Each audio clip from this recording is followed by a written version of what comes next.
Hello mga kaprobinsya, mga araw po sa inyo. Dito po ngayon yung ating mga alagang kalabaw. Si Palo, si Paloma at si Paula. Si Jean andun pa. Yan. Mga bagong ligo. Galing pa sila sa lubluban.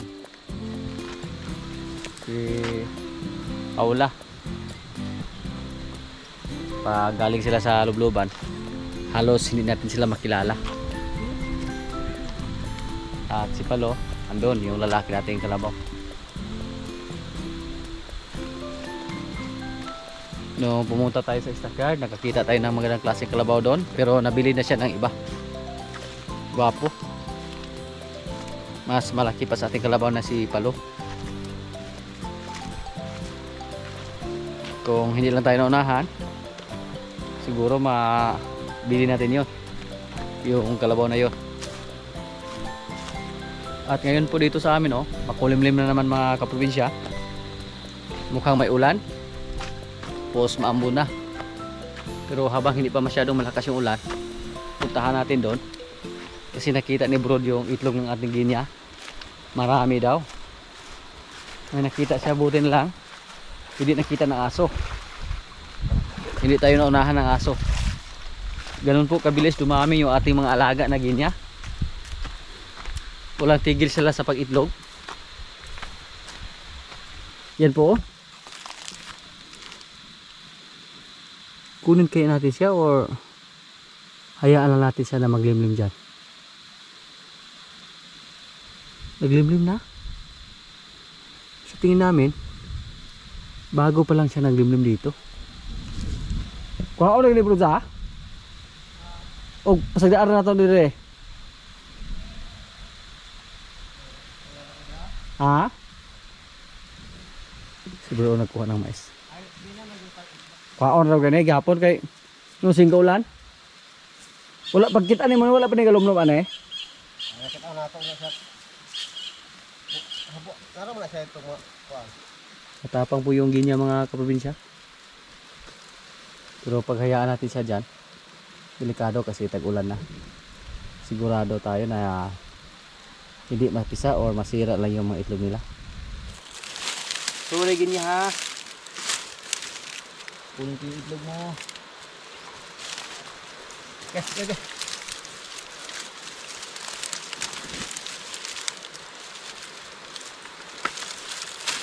Mula na. Tapos pag hirap niya kunin dito, delikado.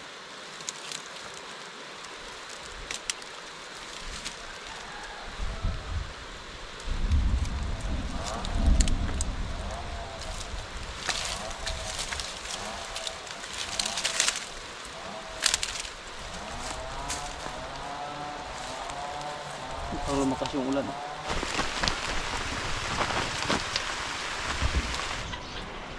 Ulan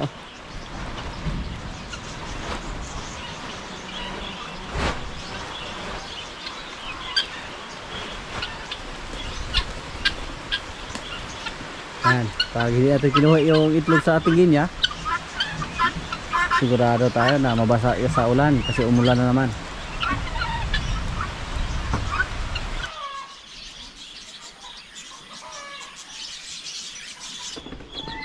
So yung mga sisyo natin na Jersey Giant yung dalawa, tapos yung mga bingala natin, pag mabuhay sila lahat at mapisa yung mga bago natin itlog, marami na po yung ating mga bingala.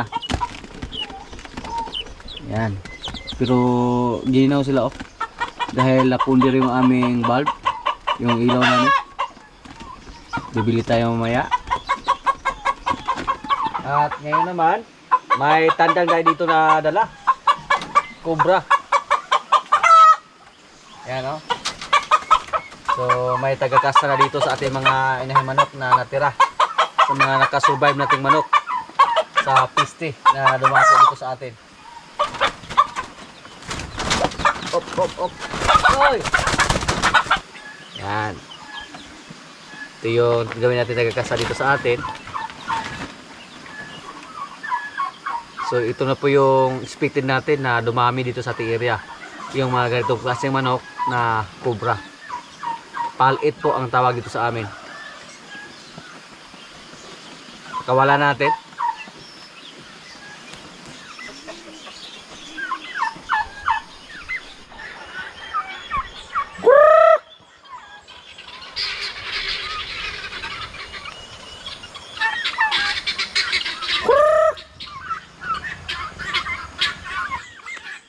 Yan. Kain na.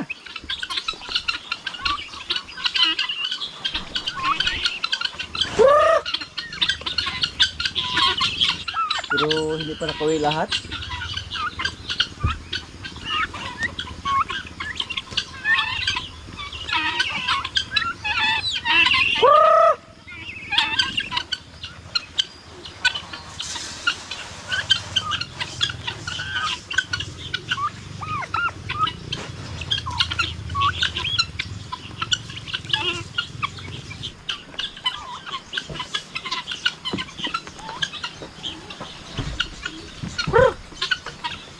Yung isa nating inahing manok, nakasahan agad sa ating tandang na dinala dito.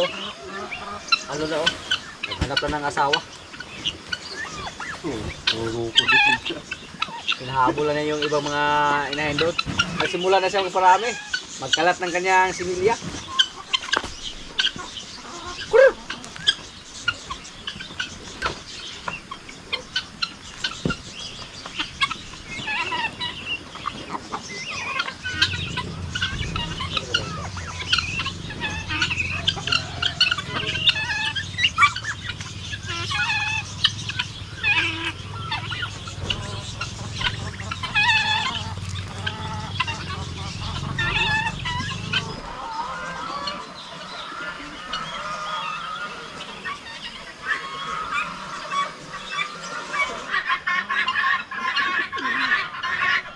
Ang ingay sa ating mga alaga.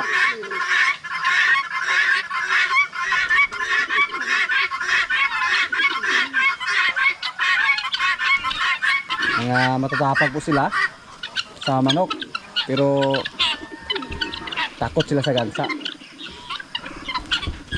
Yan po ang ugali ng ating mga alagang Bengala. Yung medyo malalaki na,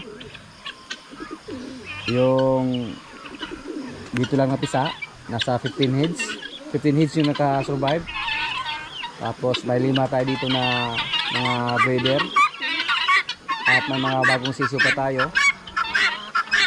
doon sa lungan. Kaya tuloy-tuloy yung pagdami nila.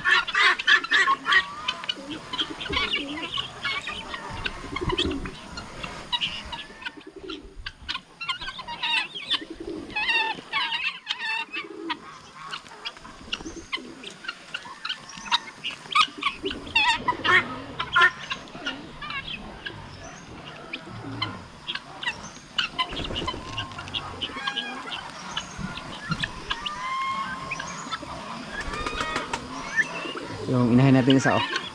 Hindi pa sila nagkita sa ating isang tandang. Yung isa lang ang nakasahan.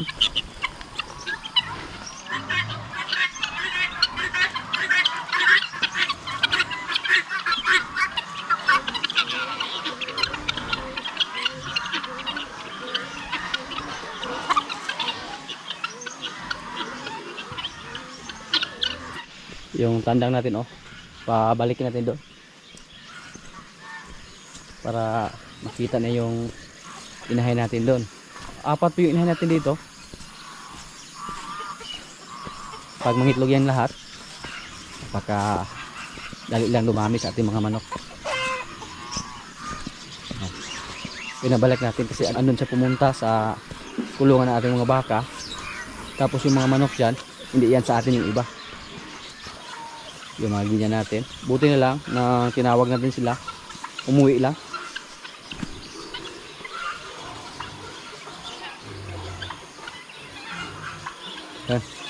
Gusto niya makipag-away sa mga ganyan oh, yung ating tandang. Oh. Kakarating lang ng ating tandang dito. Pero gusto agad na maglimlim sa ating mga inahin dito oh. Tingnan niyo po. Ayan.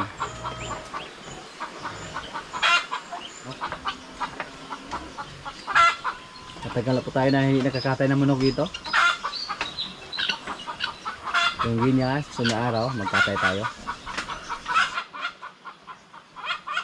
Yan oh. Nakasahan naman agad yung isa nating puti na inahin sa ating tandang. Kung nagkaroon agad lang tayo dito ng tandang, siguro nag-itlog na yung mga manok natin dyan. Pero ngayon lang tayo nakakuha ng tandang na kubra. Galing pa yan sa Area 1. So ngayon lang sila nakasahan.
Yan po ang ating mga rabbit.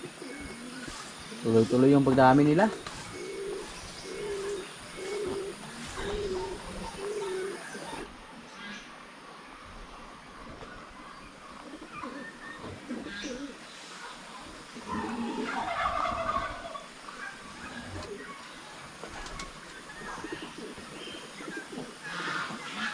Yung ating tandang oh, pinagtulungan sa ating mga pabo.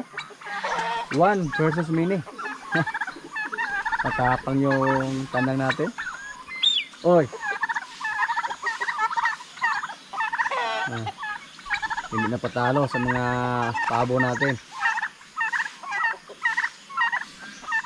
Yan po yung mga malalaki natin tandang oh. Na pabo. Tapos pasok lang sila sa kanilang bakod sa ngayon. Yan. Para makakain ng damo. Pero kadalasan sa kanila, ano naman malagi sa loob ng kubo. Marami pang damo dito. Pero hindi sila pumunta. Yung mga gansa naman, andun lang oh. Pag pumunta sila doon sa kubo natin, paalisin namin agad. Para hindi makain yung mga tanim natin doon ng mga bulaklak. Pinalimliman po natin ng pabo yung ating mga itlog ng Bengala. Kahit may mga 15 or 20 heads lang ang mapisa, masaya na tayo dyan. Si Marites oh, lumapit sa atin. Marites, kumusta naman?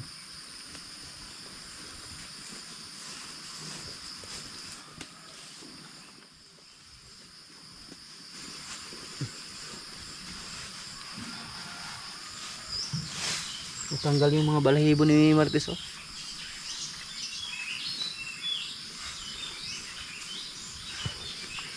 Mamaya magpausok tayo dito kasi maraming lamok. Pag matuyo na yung mga kahoy dito, yung mga tuyong dahon, magdaob-daob ta dire. Hindi pumayat yung nanay niya mga kaprobinsya oh. Pinakain namin ng gusto. Dati po payat yan.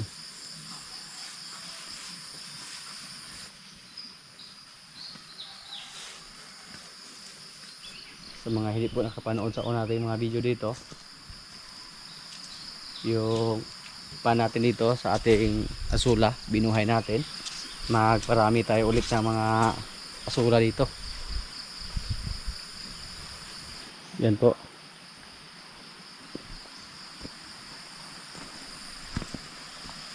Kaunti lang yung asula na nilagay natin, magkuha tayo para dagdagan dito.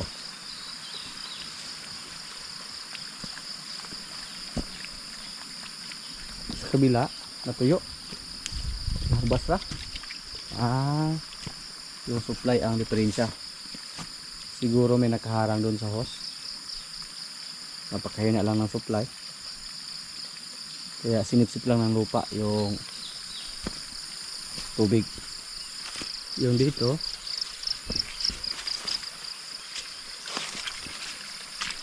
yan nagsimula na dumami, at ito lang yung source ng aming tubig. Matik lang.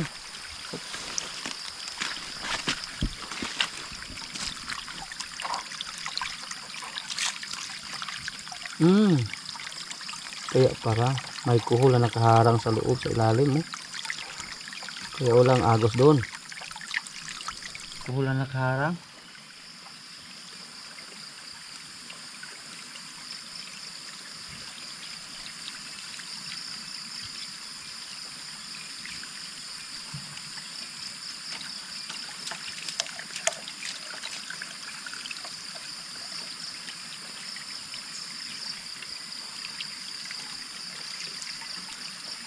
Next week dito sa ating mga azula, sana makaharvest na tayo.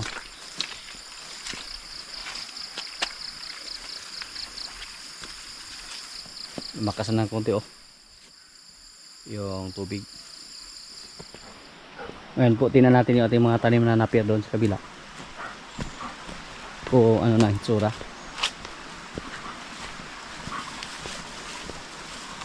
Sabi nila naubos na daw sa pag-harvest. So doon naman tayo sa kabila mag-harvest.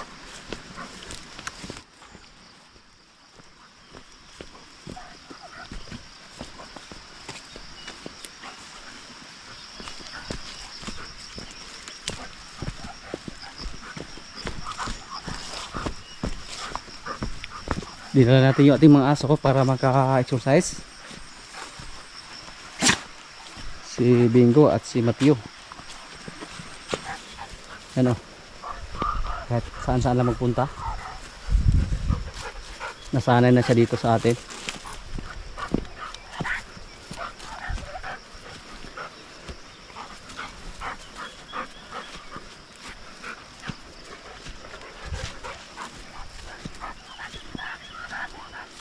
Yung kaibigan natin na bird passer, nag-araro po siya. Gisurko yung gitna sa ating mga napier para matanggal yung mga damo, yung damo na nasa gitna.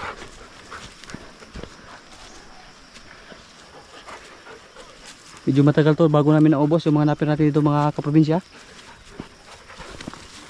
Yan po, maraming damo. Para hindi masyadong mahirap, instead na tanggalin yung mga damo, pinaararo lang namin. Yan tapos lagyan ng pataba. Surko po ang tawag dito sa amin, yung ganyang pamamaraan. Medyo matarik.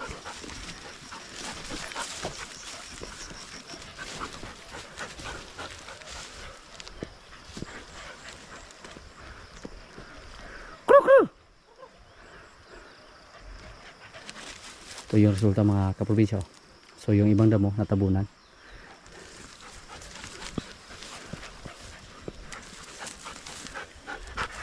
Pero yung mga napier na to, mga native lang to. Nito napier pakchong. Ang problema sa native na napier, matigas pag tumanda na. Pag nasa saktong edad na, matigas yung katawan. Hindi katulad sa mga pakchong na malambot lang, tapos mga malalaki pa.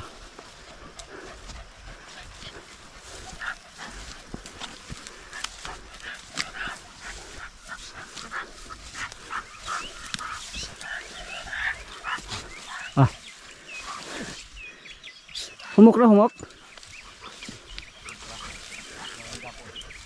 Nakatulong yung ulan kahapon. Bingo.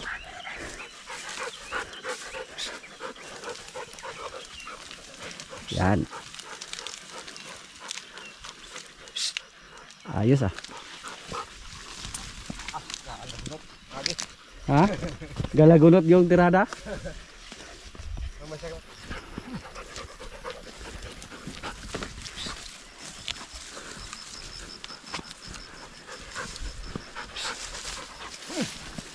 Magtrabaho ka para makainom ng resource yung amo mo. Kaya na po pula. Pero ikaw, danaw lang.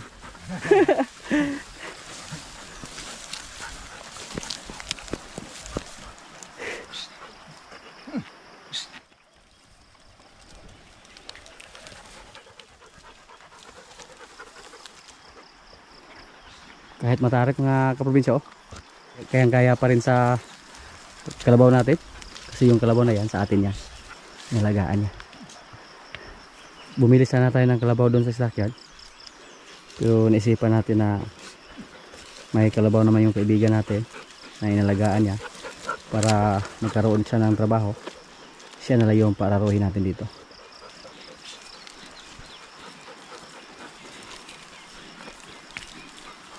Papil-papil lang yun.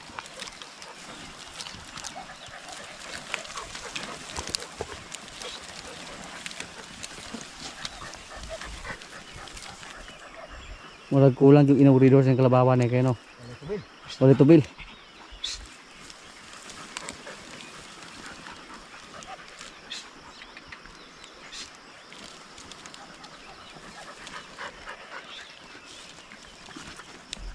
Nagtaka po tayo kung bakit hindi pinutol yung napir na ito mga kaprobinsya. Pero nakita po natin na may itlogan ng ibon, no? Kaya tinira sa ating mga kasama. Buti lang, naisip nila yung ganyan. Wala namang laman. Naawa siguro sila sa ibon pag wala nang itlogan. Hindi nila pinutol.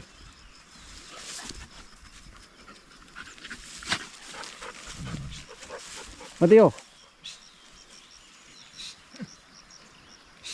Dati po si Mateo nung bago pa siya dito, palagi lang siya nakabuntot sa atin.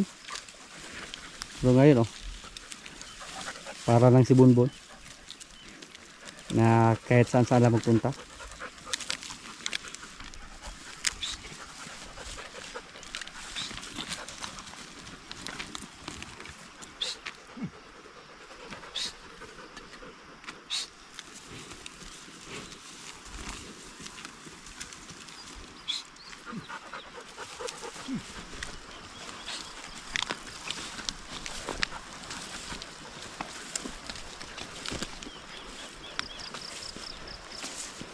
Amat-amat lang to. Takla ron.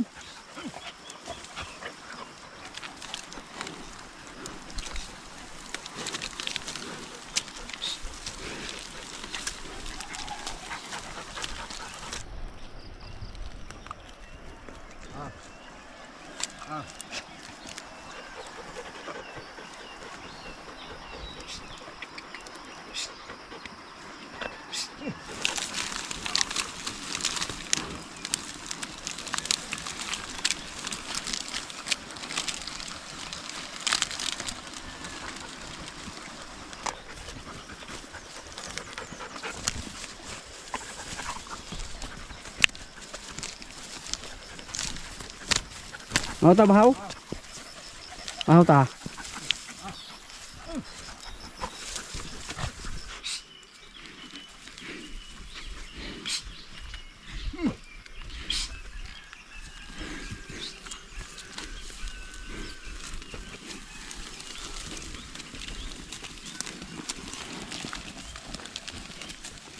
Parang si Kara yung kalabaw mo ah.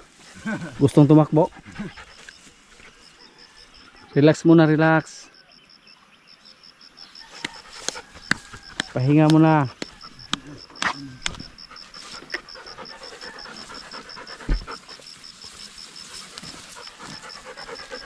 Wah, Bingo. bingo.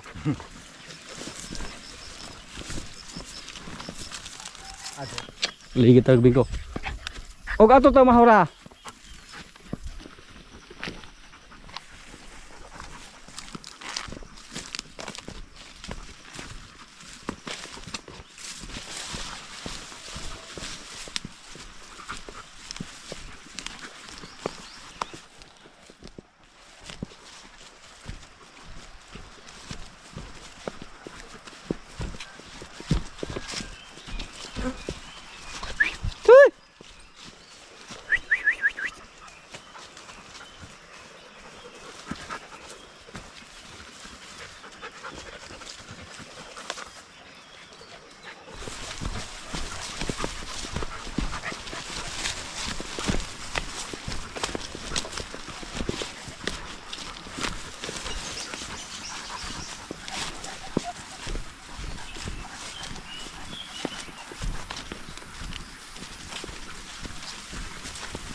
Yung napirami dito oh, na nalagyan na namin ng pataba. Maganda na yung resulta. Yan. Ayos. Nadagdagan naman yung mga tanim natin na napier.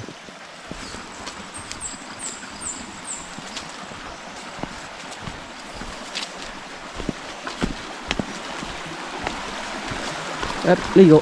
Sige, ligo. Sige. Sige. Yo, ayaw maligo. Yo ah.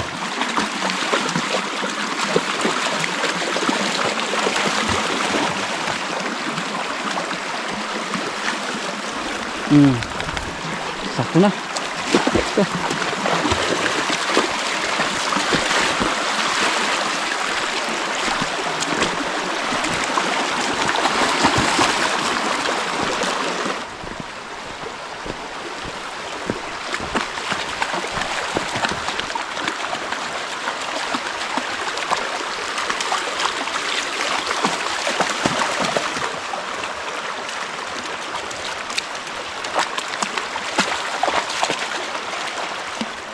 Mga kaprobinsya, kain na po. Ito yung pagkain namin oh. Bagungon, suso. May natira pang kinilaw. Ipaksiw na isda. Yan. Lord, maraming salamat sa pagkain. So, kain na po. Ibig ba ito? Kita ulo na di ay. Yo. Capital City. Asa man ang city. Ito yung kahit.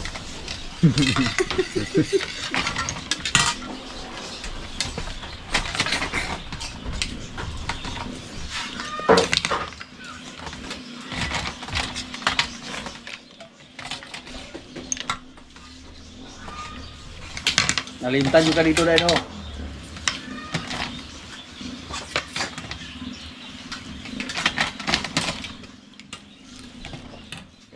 Ito na po dudong po nga.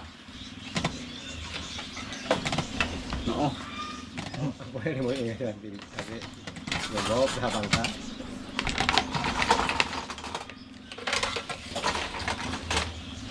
Gabi dudong nimo nga wag gidalang eh. Dahan daw. Hala. Sige mo pa. Yan. Ya mo lagi mo. So yung akong start ko. Siya lang eh. Naman mo ako kakaplat.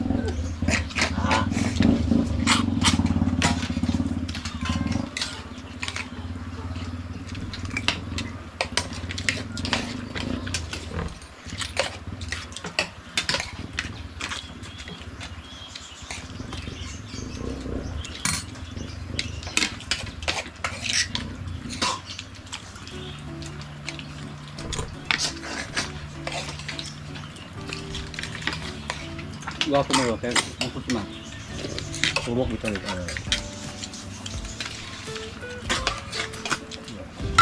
Saan ka? Ano to?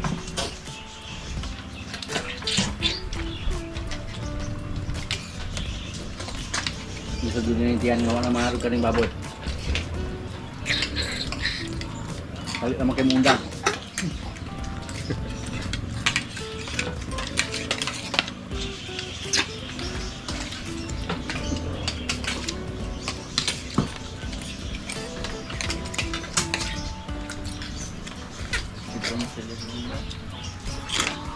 Na? Kaka ng sili sa akin. Tiga ro sa buo. Ang galangan rin ka na. Alag ko? Alam.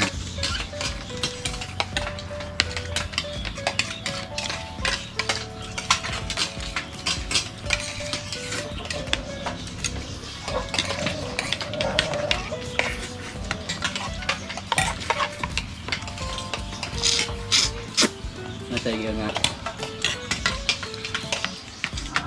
Huwag ko yung mga sawag. Piliin ko ng sumungkag ko ang susok.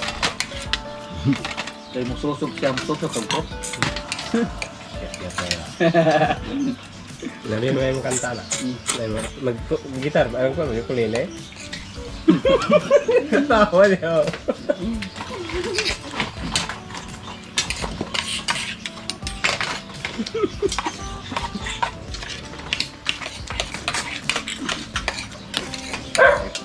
Bep, para magsili. Ini kayak apa? Di sili mo na. Kapres lah tuh sebenarnya. Kasi nga naman, atake naman sila. Ini hai. Enggak. Enggak perlu dong. Enggak kok. Enggak lah. Yan lang muna mga kaganapan dito sa amin mga kaprobinsya at maraming salamat po sa palagi niyong pagsubaybay sa aming mga video. Maraming salamat din sa ating mga silent viewers, sa mga kaibigan natin na nasumatsa na palagi nanonood, sa mga palagi nag-comment, sa mga likers. Maraming salamat po. Shoutout muna sa ating mga kaibigan dyan. Shoutout kay Ma'am Liza Stibol. Shoutout kay Rosel Rayo Tiksay from Pampanga. Shoutout kay Roy Umali. Shoutout kay Jeremy Manalo from Batangas. Shoutout kay Nico Sumilia. Shoutout Katao Ubiso Family from Bangkal, Davao City. Shoutout kay Bert Delphine from Bulacan, Bulacan. Sa mga hindi ko po na shoutout na lang po yung lahat at maraming salamat po.